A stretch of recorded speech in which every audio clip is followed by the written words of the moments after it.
Think about stirring cream into coffee. If you stir smoothly and slowly, the cream stays separate. But if you stir aggressively, the chaotic swirling mixes it instantly. In engineering, that chaotic mixing is exactly why we prefer turbulent flow inside pipes. It forces heat to transfer rapidly between the fluid and the pipe wall. To achieve this level of mixing in a smooth pipe, flow must reach a critical velocity. For internal flows, this state is confirmed when the Reynolds number is strictly greater than 10,000. Turbulence establishes itself quickly. In most pipes, the flow becomes fully developed within just 10 tube diameters of the entrance. This allows engineers to apply fully developed flow assumptions to almost the entire length of the tube. Once the flow is confirmed as turbulent, the next step is determining the Nusselt number. This value acts as the prerequisite for calculating the convection coefficient, H. For circular tubes, Colburn and Dittus-Boyleter equations are the common entry points. Dittus-Boyleter is more accurate. Its exponent n uses 0.4 for heating and 0.3 for cooling. Fluid properties are evaluated at the bulk mean temperature, TB. This approach assumes the fluid properties are relatively uniform. However, if there is a large temperature difference between the pipe wall and the fluid, the viscosity near the surface will deviate significantly from the rest of the flow. To account for these sharp temperature gradients, the Cedar-Tate equation introduces a correction factor. By multiplying the relation by the ratio of bulk viscosity to surface viscosity, the equation compensates for the thinning or thickening of the fluid at the wall. Accounting for this localized viscosity at the wall prevents the calculation errors that often arise when a fluid is subjected to extreme heating or cooling. If the design requires an error margin of less than 10%, the simpler relations are often replaced by the Gnielinski equation.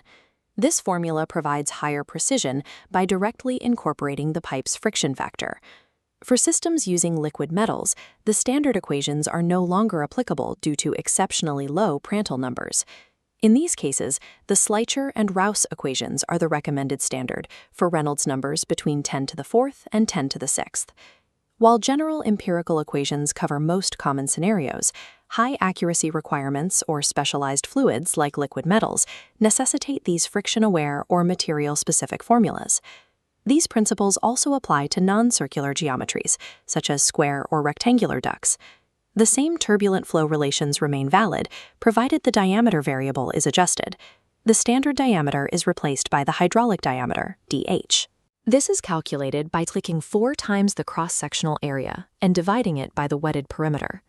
Consider a concentric tube annulus, a common geometry in heat exchangers, where one tube is placed inside another. Here, we must account for both the inner diameter, di, and the outer diameter, do. For this specific geometry, the hydraulic diameter formula reduces to the difference between the outer and inner diameters. To test this logic, which equation and diameter parameter would you use to find the heat transfer for cooling hot oil in a rectangular duct, assuming a significant temperature difference between the wall and the fluid? The temperature variance requires the Cedar-Tate equation to correct for viscosity, while the rectangular shape requires the hydraulic diameter formula. The correct path is determined by identifying these specific geometric and thermal limits. Once the appropriate equation is selected and the Nusselt number is calculated, the final step is to extract the convection coefficient. By taking the definition of the Nusselt number, convection times diameter over thermal conductivity, the formula is rearranged to isolate and solve for H. The workflow remains consistent. Confirm the Reynolds number exceeds 10,000, select the diameter based on geometry, choose an equation based on temperature variance and precision needs, identify the fluid type, calculate the Nusselt number, and solve for H.